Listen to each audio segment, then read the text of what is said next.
Last year, I made some MLB predictions prior to the 2022 season, and some of them were great. These are my two Cy Young Award winners this year. This man right here, Sandy Alcantara, is winning the Cy Young Award. Take it to the bank, 100%, no doubt. And others, I'd rather not talk about. I got a very interesting matchup going on here between the Rays and the Giants. Michael Nelson Trout is your American League most valuable player this year. He's going to lead the Angels to the postseason, and he is going to have probably the best year of his career. But this year, I've decided I will travel to the future, look into my crystal ball, and with 100% accuracy, tell you who wins the World Series, who makes the playoffs, who wins the Rookie of the Year, Cy Youngs, and MVPs, and all of that is coming up right after this. What is up, YouTube? It is your boy NMR Sports here, coming back at you with another MLB video. Today we're going over my predictions for the 2023 MLB season. Before we get into today's video, I did want to give a shout out to one of our sponsors, Thrive Fantasy, for sponsoring this video. Check them out at the link in my description. With the MLB season coming up, you can join me there betting on player props such as Mike Trout over 1.5 total bases, Shohei Ohtani over 5.5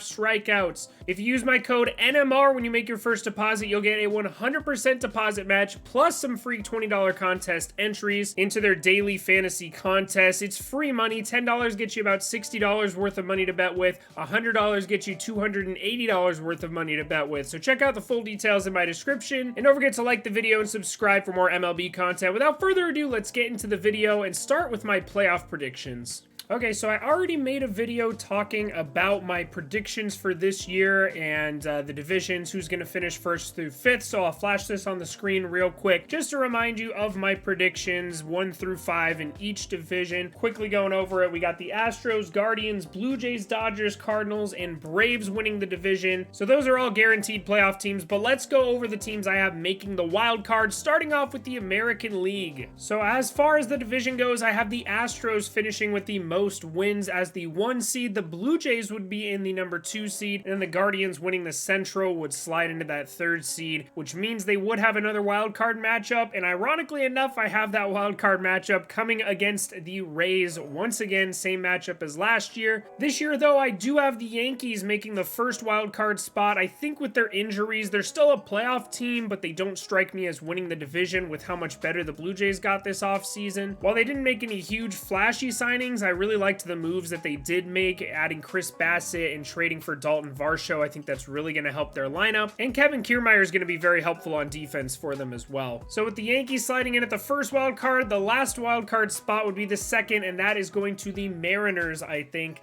the Mariners are a very good baseball team. They're just not quite as good as the Houston Astros yet. I think it's going to be a bit of a dogfight towards the end with the Angels, Twins, and potentially the Rangers on the outside looking in, trying to fight for that third wild card spot. So no changes in the American League as far as the postseason goes. Let's take a look at my National League predictions. In the National League, I have the Dodgers once again finishing in the 1 seed. The Cardinals, surprisingly, finishing 2nd. I think they have one of, if not the best lineup in all of baseball. Their starting rotation is underrated. It's not great, but it's not terrible like some people think. And their bullpen, I think, is pretty solid as well. So I think the Cardinals are a phenomenal team, especially in a weak division like the Central. And then I have the Braves winning the NL East, finishing with the 3rd seed, meaning they would have a wild card matchup. The 3 wild card teams I have would be the San Diego Padres finishing with that first wild card spot, the New York Mets getting the 2nd, and then the 3rd wild card spot actually going to the Philadelphia Phillies. I think they barely sneak in once again. I don't think there's really that many teams that are able to challenge them. I think they're better than the Brewers. I think they're better than the Diamondbacks. I think they're better than the Cubs, I guess, are a potential playoff team in the NL. So I think this is pretty set in stone who the National League teams are going to be inside of the postseason this year. Now, I'm not going to go too deep into every single matchup, but I will give you my World Series prediction. I have the Astros beating the San Diego Padres to have them as repeat champions. I think the Padres are going to have a phenomenal postseason and make it to the World Series to face the Astros, but the Astros are still way too good, and I think they honestly got better this offseason, adding Jose Abreu. That's a big upgrade at first base, in my opinion. And if they need anything, you know they'll make a move at the trade deadline to supplement their roster. So I think the Astros win the World Series once again, but I do think the Padres make it to their second World Series. Now we're going to get into my player prediction, or my player awards prediction, I should say. That's the Rookie of the Year, Cy Young, and MVP. This year I decided to throw $5 on every single one of these to win, and who knows, if I hit one of them, especially with my American League Cy Young prediction, which we'll get into in a second, I could make some pretty good money here. Some of these are plus 1,000 and plus 850. I think most of them are over plus 500. So not giving gambling advice, but I will say I have a couple bucks on these. So we're gonna start off with the Rookie of the Year winners in the American League.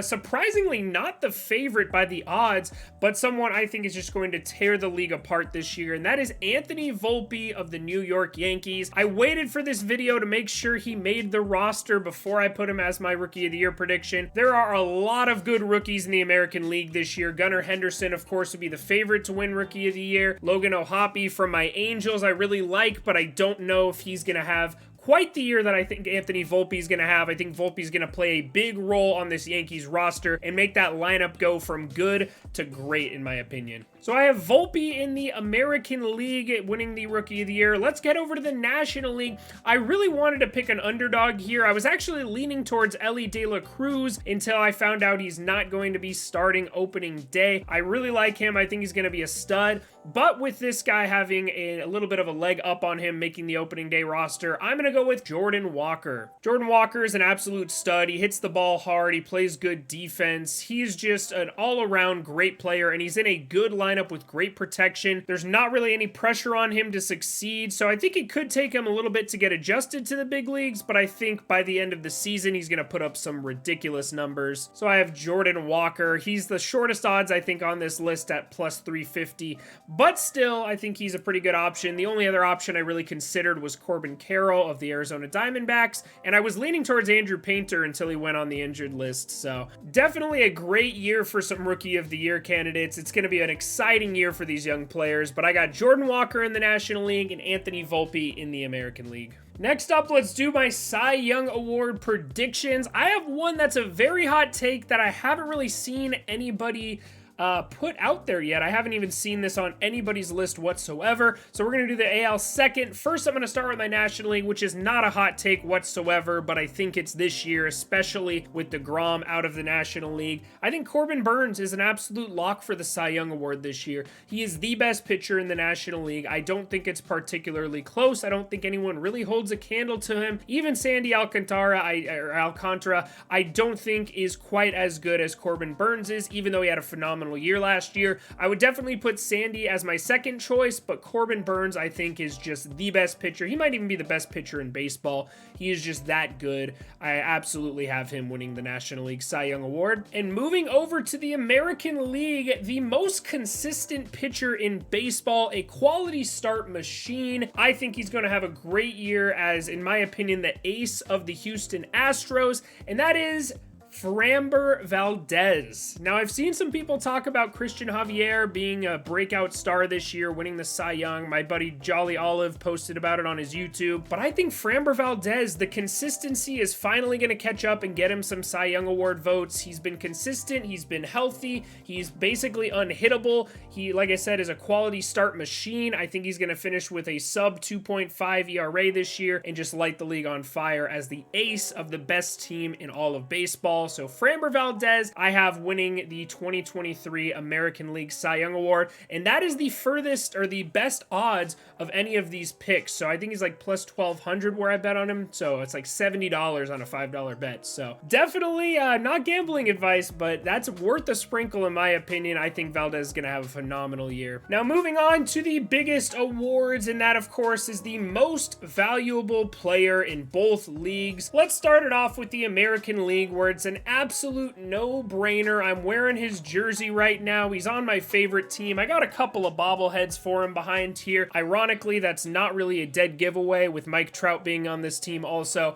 but it of course is Shohei Ohtani. He should have won the MVP last year, even though Aaron Judge had such a good season. I think people saw all the home runs and just said, wow, Shohei Ohtani, who? Let's go for the guy who hit the most home runs. This year, hopefully there's no Goldilocks balls in effect, and Shohei Ohtani should win his rightfully win his second MVP of his career. Nobody does it like Shohei. He is probably a top 3 pitcher in the American League, as well as I'd say a top 10 hitter in the American League. So there's just no shot anybody comes close to him this year. You would have to hit 70 home runs and put up like a 500 on base, 700 slugging, 1300 OPS type season. So unless Barry Bonds comes out of retirement, I don't see anybody challenging Shohei Ohtani for this year's MVP. And you know I'll be making 1,000 videos about why he deserves it if somebody starts to go off, a la Vladimir Guerrero Jr.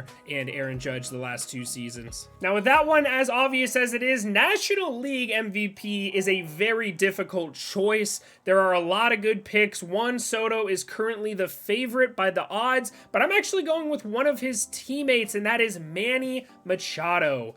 Now, Machado has been a phenomenal player throughout his entire career, and this is the year I think he finally puts it all together and just has a monstrous season. He's batting behind Juan Soto in the order typically, so I do think he's going to rack up a ton of RBIs. He's going to have a lot of opportunities for clutch hits. He does play in a pretty pitcher-friendly ballpark, so I don't quite see him, hitting 40-plus home runs, but I could see him, in that 30 to 35 home runs range with a great on-base percentage, a great slugging, and helping lead the Padres all the way to the World Series. So I love Manny Machado this year. Like I said, National League is a tough one. That's probably my least confident pick in this entire video, but why not? National League MVP Manny Machado, it sounds right. I can't believe he hasn't won one already in his career, so I think this is finally the year he does it. He's playing on a new contract. He's going to be in San Diego the rest of his career, so hopefully he gets one this year. I don't like his chances once Tatis comes back. And that is going to do it for us in this video. So to recap, we have the Astros winning the World Series, Anthony Volpe, Jordan Walker Rookie of the Year, Framber Valdez and Corbin Burns Cy Young, Shohei Ohtani and Manny Machado are your league MVPs. I am from the future. I have gotten the script. Rob Manfred actually sent me the script from his house, so you know it's 100% facts. All of these are going to come true in the future. So I hope you enjoyed this video. Let me know if you agree or disagree with my picks in the comments. Don't forget to leave a like on the video and subscribe for more daily MLB content. I appreciate you guys watching and subscribing. I'm looking forward to a very exciting MLB season this year. We're going to have power rankings coming out every week. I'm going to do a weekly recap video as well as some Good Morning Baseball with my buddy Frank. So be on the lookout for all types of content. Make sure you have notifications turned on. And here's to a great 2023 season. I hope you guys have a great rest of your day. Thanks so much for watching.